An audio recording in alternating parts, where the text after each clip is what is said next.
Merhaba canlarım. Hepiniz kanalıma hoş geldiniz. Aramızda bugün ilk kez katılan yeni dostlarımız da, uzun zamandır beni yalnız bırakmayan kıymetli takipçilerim de. İyi ki varsınız. Türkiye'nin dört bir yanından ve dünyanın farklı ülkelerinden bizleri izleyen herkese sevgi ve selamlarımı gönderiyorum. Dilerim bu fal duymaya ihtiyacınız olan mesajları size ulaştırır. Niyetinizi güzelce alın, kalbinizi ve enerjinizi açın.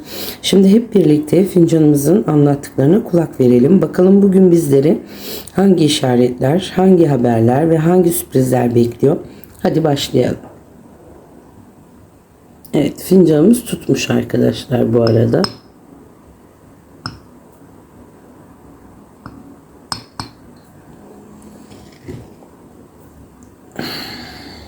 Evet. Şimdi öncelikli olarak şöyle bir fincanıma bakmak istiyorum.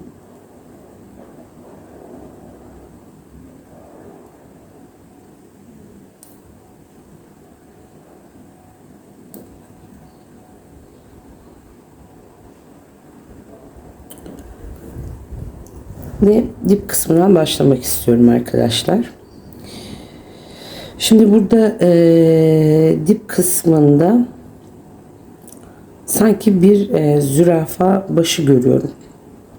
Gövdesi yok, sadece uzun boynu ve başı belirgin. Üstelik bu figür dipte bir açıklığın içinde. Yani kendi boynu beyaz bir zürafa bu.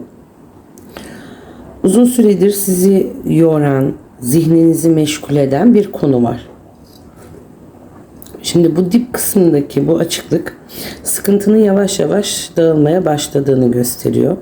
Zürafanın uzun boynu ise olaylara artık daha geniş bir açıdan bakacağınızı söylüyor. Gerçekleri fark edeceğinizi söylüyor.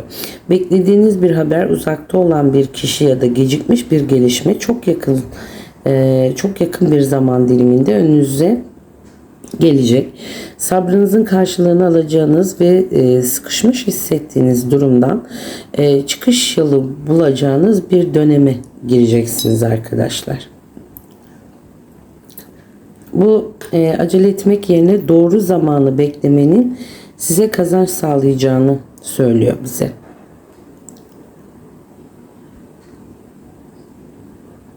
Şimdi burada birçok göz çıkmış arkadaşlar. Siz de görürsünüz zaten. Bakın göz, ağız, göz, ağız. Bakın şurada. Yüz ifadeleri bunlar ve şaşkınlık, ağızlar açık. Yakın zamanda sizinle ilgili konuşulacak bir konu işaret ediyor arkadaşlar. Haberiniz, başarınız ya da alacağınız bir karar. Çevrede bir şaşkınlık yaratabilir. Gözler ise üzerinizde dikkatli bakışlar olduğunu, sizi uzaktan takip eden ya da merak eden kişileri gösteriyor. Şimdi ancak burada kötü bir enerji almıyorum. Daha çok nasıl oldu dedirtecek gelişmeler ve beklenmedik haberler öne çıkıyor. Şimdi konuşmaların artacağı, adınızın sıkça anılacağı bir süreçtesiniz. Bu da sizi oldukça motive edecek aynı zamanda. Bir de fincanı arkadaşlar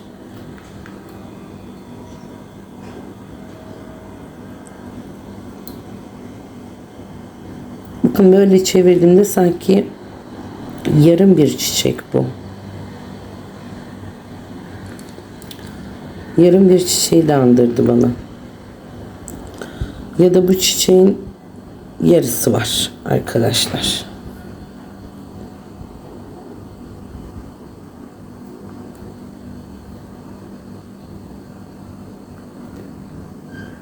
Burada upuzun aydınlık bir açık yol var canlarım. Bakın şurada. Yolun başında ise o gözler mevcut. Bakın çıkış yerinde. Evet. Yani konuşan kişiler var arkadaşlar. Burada çıkacağınız her yolun ya da başlayacağınız yeni bir sürecin çevrenizde konuşulacağını gösteriyor. Sizinle ilgili gelişmeleri merak eden, sizi izleyen ve konuşan insanlar var arkadaşlar. Fakat yolun bu kadar aydınlık çıkması çok hayırlı. Önünüzde açık engeller birer birer kalkacak. Önümüz açık çünkü. Hemen yanında ise karşılıklı duran iki kişi var arkadaşlar.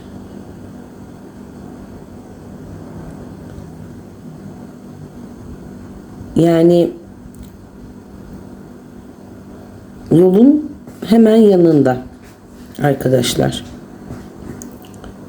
Bu iki kısmet,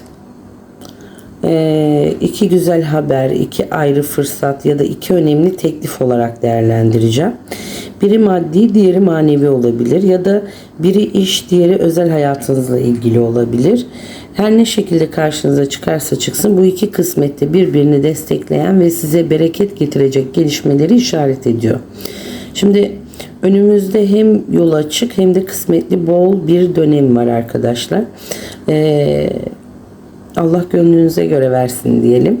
Ama bir tarafı kısmet, bir tarafı iş olarak yorumlayacağım. Çünkü bakın burada iki kişi var. Görüyor musunuz? Biri bayan, biri erkek. Biri ince, zarif, narin. Karşısındaki kişiyle ellerini birleştirmiş. Sanki birlikte dans ediyorlar ya da uyum içinde hareket ediyorlar. İki insanın arasında kurulacak güzel bir bağ, bir buluşmaya ya da önemli bir yüz yüze görüşmeye işaret bu. Şimdi ancak dikkatimi çeken detay var burada. Kadının karşısındaki kişinin kalp kısmı boş. Bakın görüyor musunuz? Şurası. Yani bembeyaz ya da öyle diyeyim. Beyaz, temiz bir kalp. Bu bana o kişinin duygularını tam olarak ortaya koymadığını, içinde bir eksiklik ya da kararsızlık taşıdığını da hissettirdi. Şimdi yine de ellerinin birleşmiş olması iletişimin kopmayacağını ve aradaki bağın devam edeceğini gösteriyor. Eğer aranızda bir küslük, mesafe ya da belirsizlik olan biri varsa onun size doğru bir adım atma ihtimali oldukça yüksek görünüyor. Sabırla ilerleyen kişinin ya da yeni başlayacak bir tanışmanın zamanla daha sağlam bir hale geleceğini anlatıyor arkadaşlar. Bu görüntü. Şimdi burada kadının ayaklarının altında, bu zarif kadının ayaklarının altında bir kalp görüyorum. Sanki kalbin üzerinde dans ediyor bu kadın. Aşkın ve duyguların hayatında çok güçlü bir yer tutacağını, kalpten gelecek bir sevincin yaşanacağını gösteriyor. Aynı zamanda bu figür kalbin yüklerinden arınıp daha mutlu ve özgür hissedeceği bir dönemi de işaret ediyor. Kalbin alt kısmında ise pipetli bir kadeh görüyorum ben burada arkadaşlar. Bakın siz de görüyor musunuz? Hemen şurada üçgen. Altında da ince beli ve dip kısmı şurada. Bu bir kutlama, davet, keyifli bir buluşma ya da sevinçle paylaşılacak güzel bir haberi simgeliyor. Yakın zamanda bir araya gelme, özel bir görüşme veya mutluluğun paylaşılacağı bir ortam gibi duruyor arkadaşlar. Çünkü kalp, dans eden kadın ve kadeh figürleri bir araya getirdiğimde duygusal anlamda yüzünüzü güldürecek bir gelişme kutlanacak, bir haber ve bir enerji yükselecek. Güzel bir başlangıç öne çıkacak. Bu falda aşkın, sevincin ve paylaşımın enerjisi oldukça güçlü görünüyor arkadaşlar.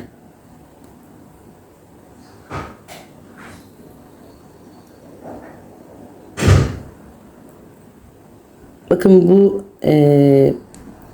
kadehin hemen yanında ise bir Z ve V harfli mevcut. Böyle tutarsam Z, böyle tutarsam V. Bu iki harf de olabilir. İsmi, soy ismi ya da yaşadığı yer bu harflerle başlayan bir kişi işaret edebilir. Bazı izleyicilerim için ise önemli bir olayın, mekanın veya gelecek bir haberin içinde bu harfler dikkat çekebilir. Kaderin bir yansıması diyelim bunu. Şimdi aynı zamanda bu kadehin yanında çıkıyor bunlar. Bu kişinin ya da bu harflerin sevinçli bir buluşma, güzel bir davet, kutlama ve keyifli bir haberle bağlantılı olabileceği olabilir. Yani bu Z ve V harfleriyle bağlı biri varsa. Ondan gelecek bir gelişme ya da onunla yaşanacak önemli bir görüşme de gündeme gelebilir arkadaşlar. Kişiye göre, kendinize göre bu harfler herkeste aynı anlamı taşımayabilir. Kiminiz için isim, kiminiz içinse bir şehir ya da farklı bir işaret olarak hayatınıza çıkacaktır. Şimdi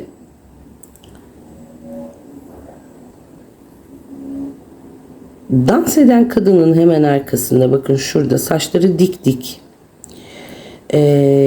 yukarı doğru saç yapısı. Sadece boyun kısmından itibaren belirgin olan ve yana dönük duran bir silüet. Bu yaşanan gelişmeleri uzaktan takip ediyor olabilir. Dikkat kesilmiş bir kişi olabilir. Bu kişinin hemen altında ise oturur vaziyette bir fare görüyorum arkadaşlar. Şurada. Şimdi çoğu zaman kıskançlık, dedikodu, küçük hesaplar yapan ve sessizce etrafı gözlemleyen birini temsil ediyor bu. Ancak bu fare oturur vaziyette olduğu için bu kişinin size zarar verecek güçlü bir etkisi görünmüyor. Daha çok bekleyen, izleyen ve fırsat kollayan bir enerji burada hissettim ben. Karşısında ise yine şu bahsettiğim kafa figürü arkadaşlar. Sanki karşılıklı konuşuyorlar. Fakat karşıdaki kişinin ağzı açık. Bakın şurada da. 2 kişi var burada. Karşılıklı konuşan. Çenesi aşağı doğru bakın burada. Görüyor musunuz? Sanki bağırıyormuş gibi bir izlenim aldım. Bu şaşkınlıkla söylenecek sözleri, beklenmedik bir haber karşısında verilecek tepkiyi ya da uzun zamandır söylenemeyen bazı sözlerin artık dile geleceğini söylüyor. Çevrenizde konuşmaların artacağı, bazı gerçeklerin gün yüzüne çıkacağı ve sizi ilgilendiren bir konuda insanların farklı tepkiler vereceği önünde böyle bir hissiyat aldım. Siz ise bu süreçte dedikodulara değil kendi yolunuza odaklanın arkadaşlar. Bu daha güçlü, bu yol durumdan daha güçlü çıkacaksınız bu arada. Şimdi burada bir şey daha dikkatimi çekti. Bu farenin kuyruğunda da bir ünlem işareti belirmiş sanki burada. Şimdi evrenden gelen güçlü bir uyarıya ve dikkat edilmesi gereken bir konuyu simgeliyor. Fare zaten sessizce hareket eden, dedikodu yapan ya da kıskançlık taşıyan bir enerjiyi temsil ediyordu. Yanındaki ünlem işareti, kuyruğundan oluşmuş ünlem işareti ise bu konuda daha bilinçli olmanız gerektiğini söylüyor. Her duyduğunuz söze hemen inanmayın. Sırlarınızı herkesle paylaşmayın ve özellikle çevrenizdeki insanların niyetlerini iyi gözlemleyin arkadaşlar. Ancak bu uyarı korkutucu olarak değil, tam tersine zamanında fark edeceğiniz bir durum sayesinde olası bir sıkıntının önüne geçeceğinizi gösteriyor. Sezgilerinize güvenin, dikkatli adımlar atarsanız bu süreçten güçlenerek çıkacak ve yolunuzu güvenle devam edeceksiniz. Sadece dediğim gibi dikkat etmenizde fayda var. Şimdi bakın burada bu ünlemin üzerine oturmuş sanki bir insan silüeti var.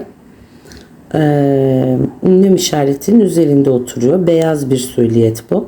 Önünde ise yanan bir ocak. Ocağın üzerinde ise bir tencere var. Tencereden yükselen buharlar da çok belirgin arkadaşlar. Yukarı doğru bakın şurası.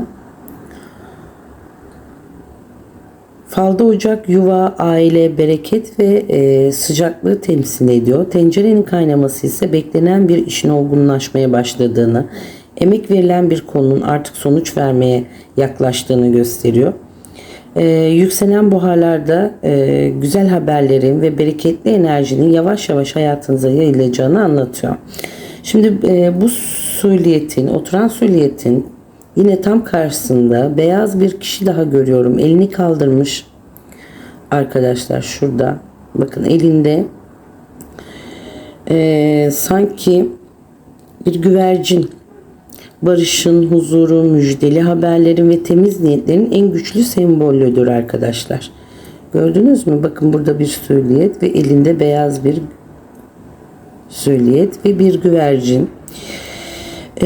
Şimdi bu iki figürlerin karşılıklı durması, aranızda kırgınlık olan biriyle barışma, beklediğiniz temiz bir haber ya da hayırlı bir görüşmenin gerçekleşmesine işaret.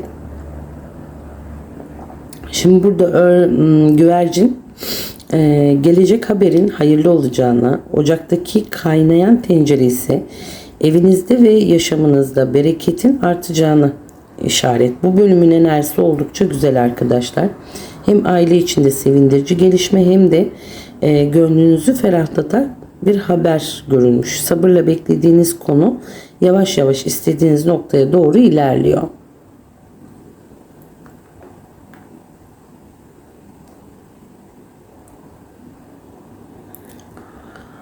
Aynı zamanda arkadaşlar burada boynundan aşağı, bakın sadece boynu var. Boynundan aşağı bir de at belirmiş arkadaşlar. Boynu ve kafası bu atın. Güzel, bu ünlem işaretinin üstünde oturan figürün hemen yanında bu at. Bakın gözleri görüyor musunuz? Güç, hız, başarı, müjdeli haber ve hedefe doğru emin adımlarla ilerlemek demek bu. Sadece başı ve boyuna çıkmış olması ise bu gelişmenin henüz başlangıç aşamasında olduğunu, çok yakında daha net bir şekilde ortaya çıkacağını gösteriyor. Şimdi üstelik bu figürün ünlem işaretine bu kadar yakın olması kaçmamanız gereken önemli bir fırsatı da işaret ediyor arkadaşlar. Karşınıza aniden çıkabilecek bir haber. Bu teklif ya da bir başlangıç söz konusu. Dikkatli davranırsanız bu fırsat sizi başarıya götürebilir arkadaşlar. Şimdi ocak, güvercin, at bunları bir araya getirdiğimde oldukça hayırlı bir enerji çıkıyor. Önce huzur ve güzel bir haber, ardından da sizi ileriye taşıyacak güçlü bir gelişme görüyorum ben burada arkadaşlar. Çok da güzel çıkmış. Bu fal emeklerinizin karşılığını alacağınız ve önünüzün açılacağı bir dönemin habercisi olarak yorumluyorum arkadaşlar. Evet, gayet güzel çıktı.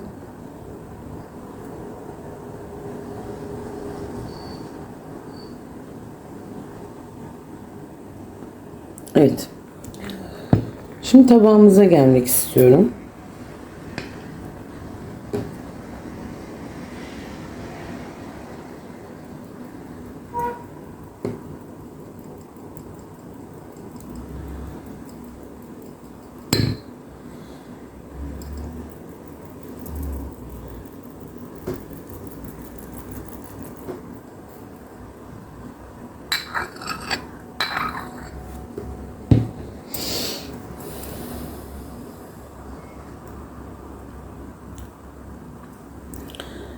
Şimdi arkadaşlar şöyle bir şey var. Burada şu anda tam şurada bakın oturmuş bir söyleyek bir kadın bu. Saçları uzun bir kadın. Sanki böyle bir 7 rakamı çıkmış karşısında sanki. Bir 7'yi andırdı bana.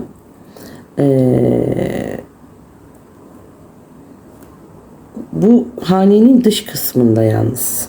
Yani iç kısmında değil. Hanenin dışına dışından biri bu.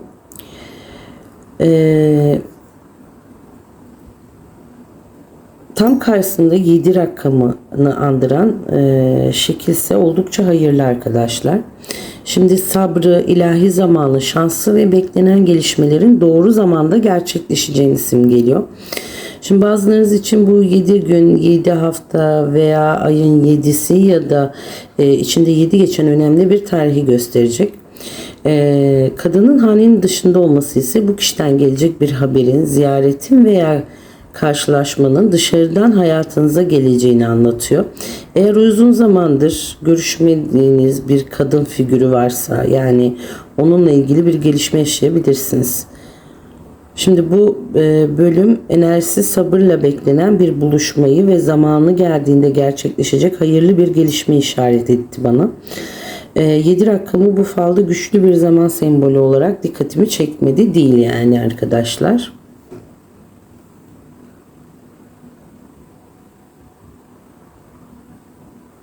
Şimdi bakın, diğer gözler yine burada da mevcut. Görüyor musunuz? Şimdi burada bir şimdi bu gözlerin haricinde arkadaşlar, bu göz her yerde var, merak etmeyin. Ama onun haricinde burada bir kertenkele görüyorum ben asıl arkadaşlar. Siz de görüyor musunuz ayakları falan böyle? Bu bir kertenkele. Dev yani. Fincanın yine dış kısmında bu. Bulunduğu ortama kolay uyum sağlayan, sessizce hareket eden ve doğru zamanı bekleyen bir enerji bu. Bu nedenle çevrenizde niyetini hemen belli etmeyen, sizi uzaktan gözlemleyen bir kişi var. Ancak bu figür aynı zamanda sizin de karşılaşacağınız olaylara akıllıca, soğukkanlı yaklaşacağınıza gösteriyor olabilir. Şimdi burada korkutacak bir görüntü almıyorum. Tam tersine sezgilerinizin güçleneceği, kimin samimi, kimin mesafeli olduğunu daha net seçeceğiniz, anlayacağınız bir dönem bu. Kertenkele, gereksiz tartışmalardan uzak durmanız ve doğru zamanı bekleyerek hareket etmeniz gerektiğini anlatıyor bize. Sabırla hareket ettiğiniz takdirde hem kendinizi koruyacağınızı hem de karşınıza çıkan fırsatları daha doğru değerlendireceğinizi söyleyebilirim arkadaşlar.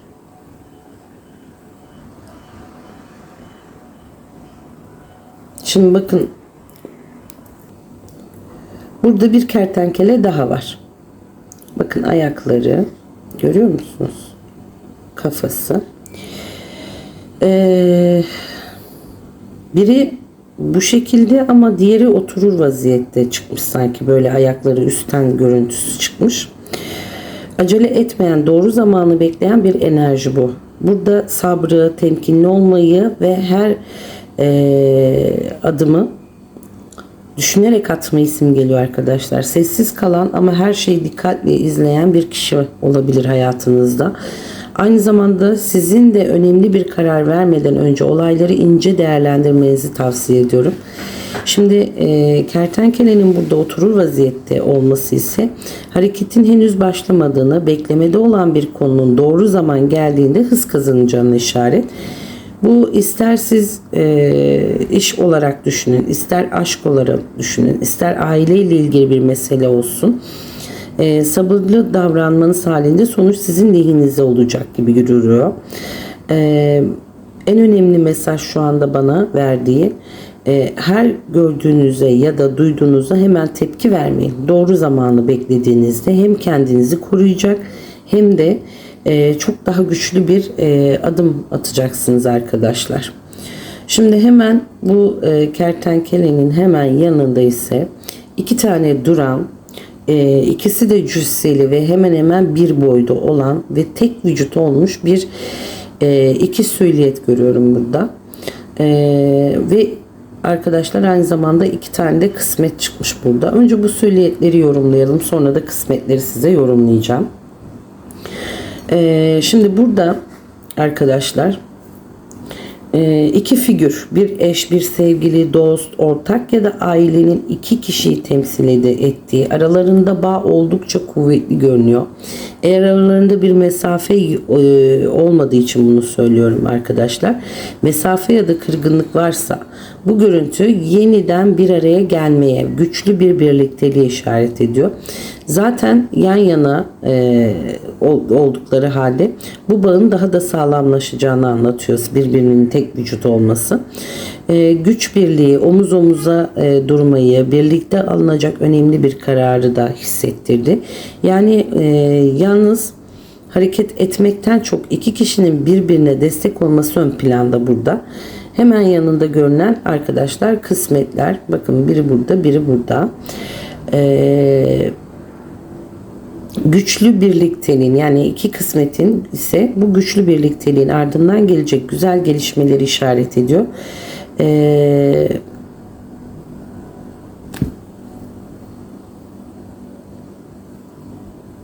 Bakıyorum tekrar. Şöyle bir çevirelim.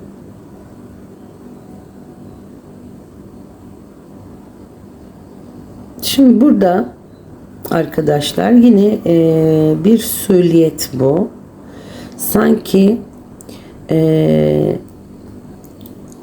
ayakta duruyor bu. Yani önünde de bir şeyle uğraşıyor. Bir işle uğraşıyor. Öyle söyleyeyim size. Ve hemen şurasında beyaz bir kuş da belirmiş zaten arkadaşlar.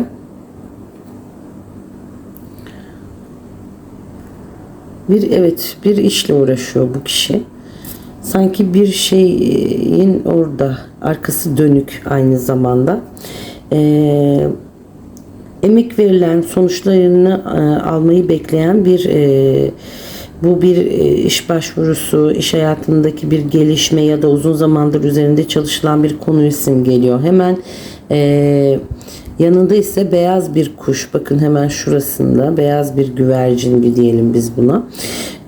Müjdeli haber, temiz niyet, sevindirici bir mesaj ve gönül ferahlığı anlamına geliyor. Beklediğiniz bir telefon, bir mesaj ya da yüzünüzü güldürecek bir haber çok yakında.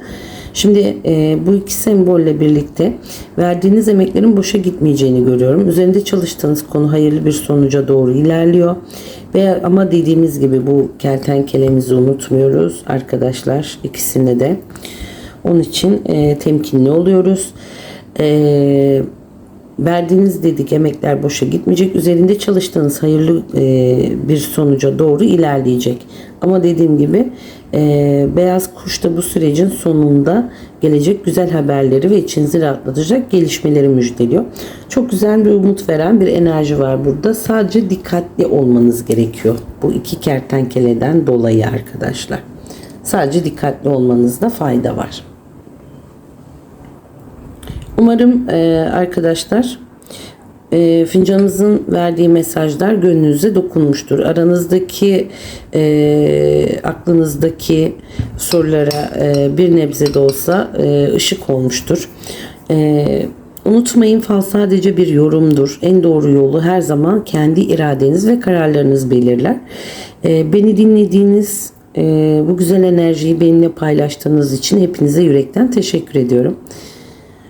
Eğer falım hoşunuza gittiyse videomu beğenmeyi, kanalıma abone olmayı ve bildirim zilini açmayı unutmayın. Çünkü her gün burada bir fal bakıyorum. Böylece güzel yeni fallarda tekrar buluşabiliriz.